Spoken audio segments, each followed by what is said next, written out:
For those who do, this is another one of my books. Don't worry, they're not read. I just put them up there to apprise you of the fact that they were written. It's no problem. I'm used to it. Practicing exile. Most Jews of conscience, I've already talked about Constantinian Jews, right? Jewish establishment. Then we have progressive Jews who think they're in a civil war with the Constantinian establishment, but actually are much more like them than they would like to think. Constantinian Jews argue that Jews are innocent in our suffering and innocent in our empowerment. So everything Israel does is innocent. Progressive Jews say Jews are innocent in our suffering and innocent in Israel, but after the 1967 war, we did some things wrong. We need to correct them so we can return to our innocence. So, for instance, progressive Jews say yes to a Palestinian state and dismantling of the settlements, because that's wrong, but it never really gets down to the basics of which ones, because the settlements around Jerusalem really aren't settlements, they're cities. They're not going anywhere. And progressive Jews are interesting, too, because they say Palestinians need to be separate from us. We'll give them a state. It's not really defined what that would be. But it's got to be demilitarized because we have to have our security guaranteed. And, of course, that means since they're demilitarized in a world that isn't, they need to be protected. And they'll be protected by the Israeli Defense Forces, according to progressive Jews. And Tikkun, Michael Lerner, I don't know if you've heard of that magazine in the United States, and the editor. And the reason they can be protected by the Israeli Defense Forces, even though they expelled them from Palestine, what became Israel, we'll look at some maps in a moment, and even though they have pushed them further into the West Bank and occupy parts of the West Bank on a permanent basis, the reason why Palestinians can't have an army is they can't be trusted, because maybe Arabs can't be trusted. The reason why the Israeli Defense Forces can protect them is because we can be trusted and because Jews are good. This is sort of the same reason that Israel can have nuclear weapons and Iran can't. Now, I'm not in favor, let me make it clear, I'm not in favor of Iran having nuclear weapons. I'd like there to be no nuclear weapons, but I do find it interesting. The United States can have it, the UK can have it. I asked about Canada, they say, no, you don't have it, but you have ours. So we're just going to say you have them whether you like it or not.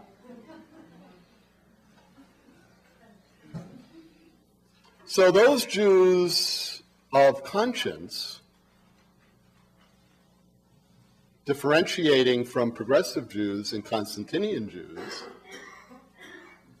say that Constantinian Jews and progressive Jews are so close together that progressive Jews are really the left wing of Constantinian Judaism, and we need to leave in order to get a perspective that's different, because both Constantinian Jews and progressive Jews hit at Jews of conscience because they're coming closer to the center of the question. Jews of conscience believe that Jews are not innocent in our empowerment, and they go back to 1947 and 1948 with the ethnic cleansing of Palestinians, 700, 800,000, as an original sin.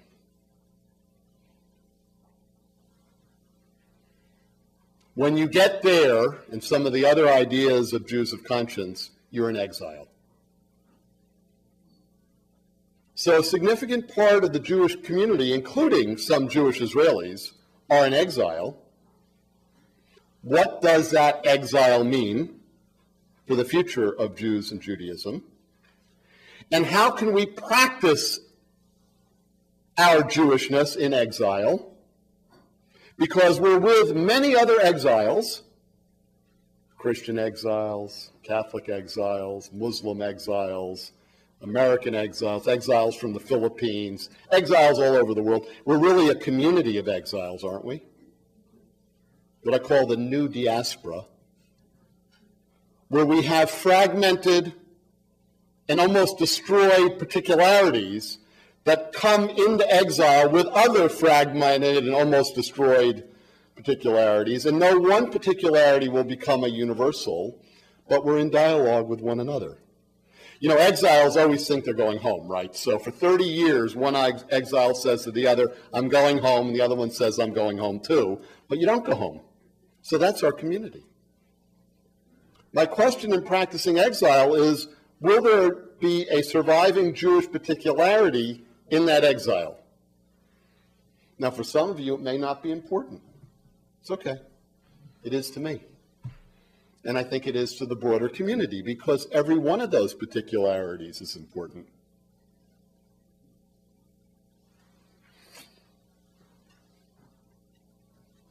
Well,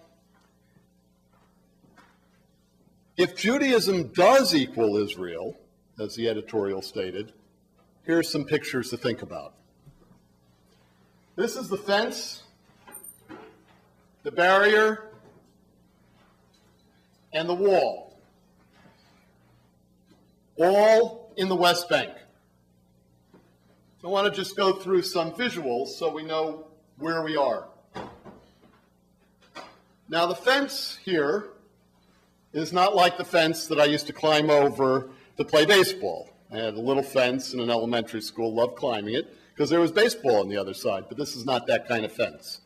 This is a fence that cuts through Palestinian territory, separating Palestinians, towns and fields, and you can see that the land it takes up, these can run for miles. On both sides of the fence, you see the ditches, and of course there's sensory equipment all through to tell Israeli soldiers if there are Palestinians there, right?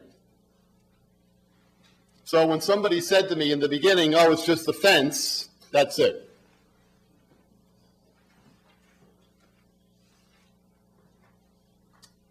When I had a discussion with the ambassador to Boston, I had a lecture with him. He told me not to worry about the wall, it was temporary. If you've seen the wall, it doesn't look temporary.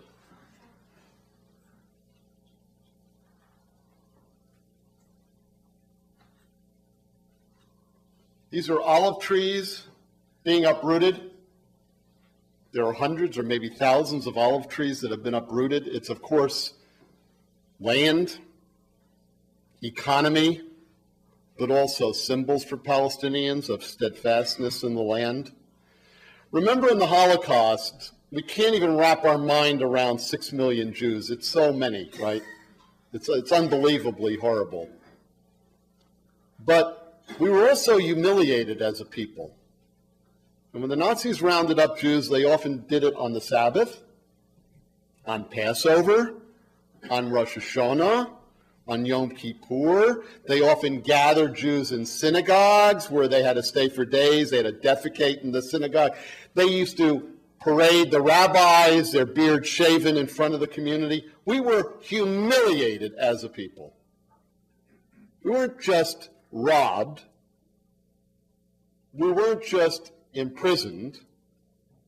We weren't just killed. We were humiliated as a people.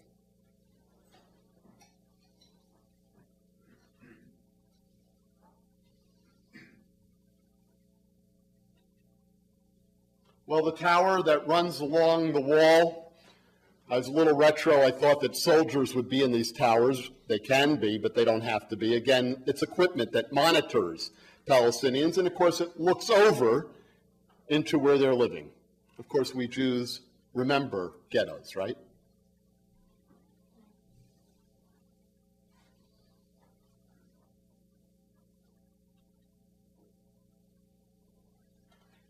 This is another fence that guards a settlers' only road from rocks being thrown and Palestinians using that road. Kekilia, the whole city is surrounded by the wall. Again, if Judaism equals Israel, then show these pictures at the synagogue services as something we should be proud of.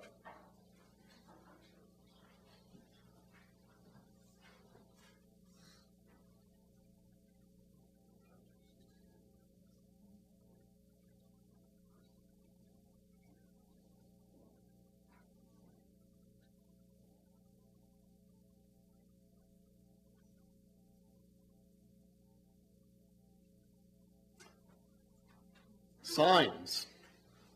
Bethlehem. Peace be with you. Once I attended an Easter Mass. I was working at the Catholic Worker, and it was an Easter Mass. A friend took me to her home in Connecticut for some rest. And the priest talked about the whole time about the blood on the hands of the Jews. And as I walked out, he didn't know I was Jewish. He said, "Peace be with you." Well, I was younger then. He put out his hand to shake it, and I said, "It's bloody. You don't want it." But peace be with you.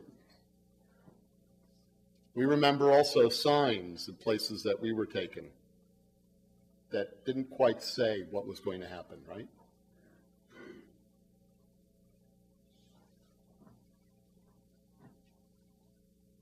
And what happens to the language of Hebrew?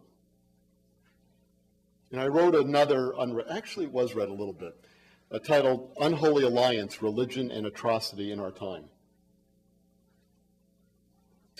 And I quoted from George Steiner, who's a European Jew, who talked about how the German language was polluted forever by the use of the terms that the Nazis used.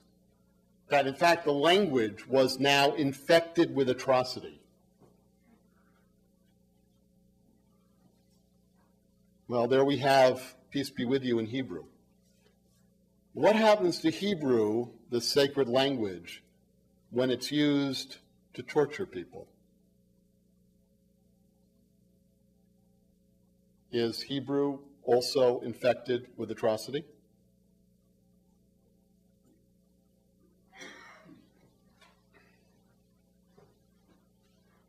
So the wall, fence, barrier, call it what you want. Security wall, it's in the West Bank. If Israel wants to build a wall on its territory, I don't think it's a good idea, but I wouldn't say anything. President Carter calls it an apartheid wall. From the perspective of Jewish history, we might as well call it a ghetto wall. Now, people ask me, what's going to happen over time within that wall or those walls? I said, I don't know. I don't make predictions. But if you want to read about what happens, read the history of ghettos. And you'll get the possibilities of what might happen over time. Well, here are some maps. Those are some visualizations, if in fact Judaism does equal Israel. Here are some maps also that need to be looked at. Now, my idea about mapping is very simple. In our personal, communal, religious, national lives, we have maps inside. And we tend to show the good maps. And the sign of maturity is to get those maps that we don't want to see and put them out there. It's sort of a one way of defining maturity. It's not pretty, but it's honest. Well, this is the map to start out of what is supposed to be the two-state solution, not perfect justice for Palestinians, but we have Israel in green, and in lighter green, the West Bank, part of Jerusalem, and on the left, the Gaza Strip, supposed to be connected by a road or a bridge or a tunnel. And that is the two-state solution. By the way, I'm a two-stater, although we're not going to have two states. We have one state now that goes from Tel Aviv to the Jordan River, and it's controlled by Israel. So that's the internationally recognized solution to the Israeli-Palestinian crisis. Now here are some maps of the West Bank. And I'm going to show you Israel in the West Bank. Remember, the West Bank is supposed to be completely free with part of Jerusalem. I'm not even showing you maps of Jerusalem and how that is being Judaized.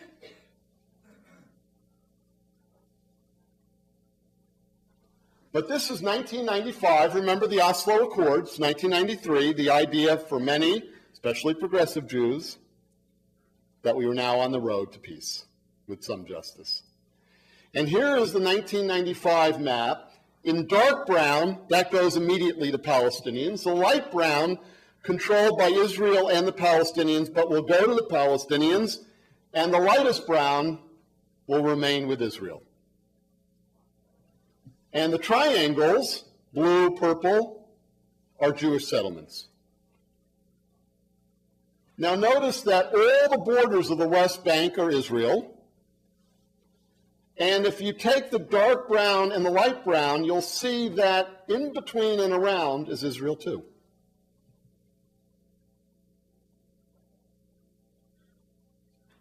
Israel permanently in the West Bank. And, of course, controlling it. This is what Jeff Halper, who's been here, has called the matrix of control. What you have is Palestinians in population centers, Israel taking most of the land with the least Palestinians. These are going to get repetitive, but that's the lesson. This is Netanyahu 1. He's returned, right? Do you remember how many progressive Jews told you, or you told yourself, that Sharon could never be elected Prime Minister of Israel because he was too far outside the consensus of Israeli politics, even though he had been in just about every government that Israel had had? He was elected twice. Do you remember Mrs. Rabin inviting Yasser Arafat to her home after her husband was assassinated, but not letting Netanyahu come? Do you remember she said that if people like Netanyahu ran the country, her children or grandchildren would not live in Israel?